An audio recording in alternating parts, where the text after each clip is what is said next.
अस्सलाम वालेकुम।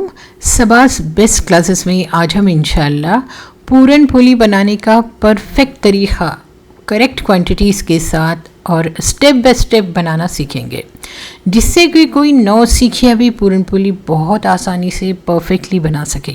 तो चलिए अब हम इसे बनाना शुरू करते हैं। तो इसे बनाने के लिए हम सबसे पहले 500 ग्राम यानी आधा किलो चना दाल लेंगे। इसे आप धो लीजिए, अच्छी तरह से हमें इसे धो लेना है और इसे धोने के बाद हम इसे प्रेशर कुकर में डालेंगे।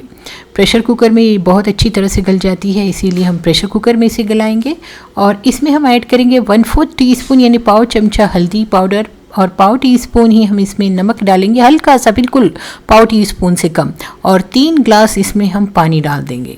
देखिए हमने इसमें पानी ऐड कर दिया। अब प्रेशर कुकर लगाइए और 4 से 5 सीटी होने तक अच्छी तरह से गलाइए। और फिर अब कुकर ठंडा होने के बाद ही इसकी भाप निकालिए और भाप निकाल कर आप इसे खोलिए। ठीक है, देखिए दाल बहुत अच्छी तरह से गल गई है। अब हम इसमें थोड़ा सा पानी डालेंगे, जैसे हमने आधा ग्लास इसमें पानी डाला। इसे मिक्स कीजिए इस तरह से, और मिक्स करने के बाद हम क्या करेंगे, इसका पानी छान लेंगे, क्योंकि इसका जो नीचे बचा हुआ पानी है उसकी हम दाल बनाएंगे और ऊपर ये जो बची हुई जो दाल है इसका हम पूरन बनाएंगे। तो हमने देखिए नीचे दाल निकाल दी और ऊपर जो बची हुई दाल थी उसे हमने एक पैन में डाल दिया। देखिए सारी दाल इस पैन में ऐड कर दीजिए। ठीक है, और इसमें डाल दीजिए आप 300 ग्राम शक्कर। ठीक है, शक्कर डालकर आप इसे अच्छी तरह से मिक्स कीजिए और पकाना शुरू कीजिए। तो हमने गैस पर इसे रखा, यानी चूल्हे पर हमने इसे रखा और अब हम इसे चम्मच हिलाते हुए पकाएंगे। इसमें डाल दीजिए 2 चुटकी पिसा हुआ जायफल का पाउडर हमने डाल दिया 2 चुटकी। अब इसे आप मिक्स करते हुए पकाइए, अच्छी तरह से हमें इसे पकाना है। देखिए यहाँ पर मैं 1 टीस्पून सौंफ ले रही हूँ, उसमें मैंने 1 टेबलस्पून शक्कर डाली और 5 हरी इलायची हम इसमें ऐड करेंगे। उसके दाने हम इसमें ऐड करेंगे, छिलका नहीं ऐड करना है। तो हरी इलायची के दाने, सौंफ और शक्कर को पीस लीजिए और पीस कर आप इस दाल में डाल दीजिए और अच्छी तरह से अब इसे पकाना शुरू कीजिए। हमने इसका पानी सूखने तक अच्छी तरह से पकाना है। आप चाहें तो इसमें 2 से 3 टेबलस्पून देसी घी ऐड कर दें ताकि ये पूरन और अच्छी तरह से बन जाए। ठीक है, यानी और अगर टेस्टी बनाना है तो आप इसमें 2 से 3 टेबलस्पून देसी घी पकाते वक्त डालें। जी देखिए जब पानी सूख जाएगा तो आप पूरन को छन्नी पर डालें और इस तरह से प्रेस करते हुए इसे छन्नी से निकाल लें, या फिर जो पूरन पात्र होता है उससे आप पीस सकते हैं। देखिए इस तरह से छन्नी में से अगर हम इसे पास करते हैं तो बहुत आसानी से निकल जाता है। देखिए यहाँ हमने ये पूरन सारा निकाल लिया है। अब ये पूरन हमारे पास बनकर तैयार हो गया है। तो पूरन अब रेडी हो चुका है। अब हम इस पूरन पोली के लिए आटा गूंथते हैं। तो गेहूं का आटा लीजिए और गेहूं के आटे को अच्छी तरह से छान लीजिए और उसमें 1 पाव टीस्पून से थोड़ी ज़्यादा हल्दी पाउडर डालिए, 1/2 टीस्पून नमक डाल दीजिए और 2 से 3 टेबलस्पून तेल डाल दीजिए। और तेल डालकर आप इसमें पानी डालकर आटा अच्छी तरह से गूंद लीजिए। पानी से अपने आटे को अच्छी तरह से गूंद लेना है। आप चाहें तो गूंदते वक्त आधा कप दूध भी डाल सकते हैं।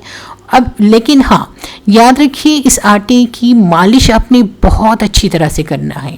जितनी अच्छी आप मालिश करेंगे उतना अच्छा ये आटा बनेगा। बीच बीच में आप इसमें 1 आध चम्मच तेल डालिए मालिश करते वक्त, ताकि आटा आपके हाथों को ना लगे। अब आटे पर हल्का सा तेल लगाकर ढक कर इसे 1 घंटा रख दीजिए।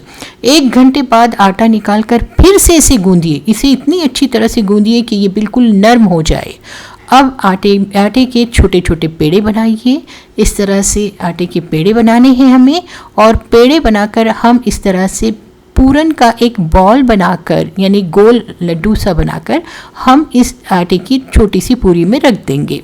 और रखने के बाद अब आप इसे बराबर कीजिए और फिर आप इस तरह से इसे पैक कर लीजिए। ठीक है, अच्छी तरह से पैक करना बहुत ज़रूरी है, वरना पूरन पोली टूट जाती है। देखिए आटा कितना नरम हो चुका है, देखा आपने। अब आप इसे कोई पेपर पर, यानी नीचे गिरदा रखिए और गिरदे के ऊपर एक बटर पेपर रखिए, या फिर आप प्लास्टिक भी रख सकते हैं। और उसके बाद इस पर ये पूरन पोली बेल दीजिए। बस आपने हल्के हाथों से किनारों के साइड से बेलना है। किनारे किनारे से आप बेलते रहिए, बिल्कुल हल्के हाथों से। देखिए इस तरह से हमने हल्के हाथों से इसे बेल लिया है। मैंने बटर पेपर पर बेला है। ओके, अब देखिए हमने गरम तवे पर इसे डाल दिया। गरम तवे पर इसे डालकर हम इसे दोनों तरफ से सेक लेंगे। हल्का सा तेल या घी लगाइए और दोनों तरफ से सेक लीजिए। ठीक है, घी लगाएंगे तो ये बेहतर रहेगा क्योंकि घी से पूरन पोली बहुत अच्छी लगती है। तो अब इस सेकने के बाद आप इसे फोल्ड कर लीजिए। ये बहुत अच्छी तरह से फूलती भी है और बहुत नरम भी होती है और बहुत मज़ेदार भी है। अब हमारी मैजिकल नरम और मज़ेदार सी पूरन पोली बनकर तैयार हो गई है। अब हम इसके साथ खाने के लिए एक दूध बनाएंगे जिसके साथ इस पूरन पोली का मज़ा डबल हो जाएगा। तो चलिए अब हम इस दूध को बनाते हैं। इसे बनाने के लिए हम आधे से थोड़े कम खोपरे को घिस लेंगे, ग्रेट करेंगे और एक 6 से 7 हरी इलायची के दाने कूट लेंगे और इसे बारीक पीस लीजिए। और अब एक कढ़ाई में 2 टेबलस्पून देसी घी गरम कीजिए और देसी घी गर्म होने के बाद इसमें पिसी हुई हरी इलायची डालिए और साथ ही आधा कप ग्रेटेड सूखा नारियल डालिए और उसके बाद इसमें आधा ग्लास पानी डाल दीजिए और फिर शक्कर डाल दीजिए। यहाँ मैं डाल रही हूँ आधा कप शक्कर। अब आप अपने टेस्ट के हिसाब से शक्कर ऐड कीजिए। शक्कर पिघलने के बाद हम इसमें ऐड करेंगे आधा लीटर दूध अच्छी तरह से डालिए और फिर दूध को उबाल लीजिए। देखिए दूध उबल रहा है।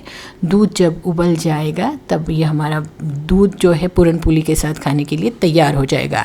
देखिए जो हमने पूरन पोली के साथ ये चीज़ें बनाई हैं तो उसमें है दूध, पूरन पोली और साथ ही वो दाल बनाई है मैंने। तो देखिए यहाँ पर ये पूरन पोली देखिए कितनी अच्छी तरह से फूली है और अंदर देखिए पूरन भी कितना ज़बरदस्त लग रहा है।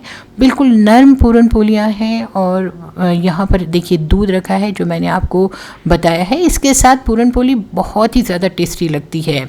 और ये जो दाल है इस पूरन पोली का जो यानी पूरन का जो पानी बचा हुआ था, यानी दाल गलाते वक्त जो पानी बचा था उसकी ये हमने दाल बनाई है। ये भी बड़ी मज़े की लगती है। तो हमने ये देखिए ये सारी चीज़ें सर्व की हैं। ये चावल है पूरन पोली के साथ घी का जो कॉम्बिनेशन होता है वो बहुत ही ज़बरदस्त होता है। पूरन पोली और घी तो मुझे बहुत ज़्यादा पसंद है। तो देखिए ये पूरन पोली, गरम गरम पूरन पोली के ऊपर हमने घी डाला, बहुत ही शानदार सी मुलायम और पूरन भरी ये पूरन पोली, उसके साथ घी और ये वाला दूध, क्या कह रहे हैं। और साथ ही हमने सर्व किया है ये दाल यानी आमटी जो हमने बनाई है पूरन के यानी दाल के पानी से। इसके साथ मैं गरम चावल सर्व कर रही हूँ, साथ ही मैंने पापड़ भी सर्व किए हैं। तो कहीं कैसी लगी हमारी ये ज़बरदस्त सी रेसिपी। और आई होप कि आपने अभी तक ये पूरन पोली बहुत ही परफेक्ट तरीके से सीख गई होगी और आप ये अपने घर में बनाना भी चाहेंगे और आप बनाएंगे तो मुझे ज़रूर बताएंगे कि ये कैसी बनी। तो आई होप कि आपको ये रेसिपी भी बहुत ज़्यादा पसंद आई होगी। पसंद आई है तो वीडियो को लाइक और शेयर ज़रूर कीजिए। और हाँ, इस QR कोड को स्कैन करके हमारे व्हाट्सएप ग्रुप में ऐड ज़रूर हो जाइए ताकि आप लेटेस्ट रेसिपीज़ से अपडेटेड रहें। इंशाल्लाह फिर मिलती हूँ एक नई और यूज़फुल रेसिपी के साथ। हाँ, हमारे चैनल को सब्सक्राइब ज़रूर करें। Thanks for watching.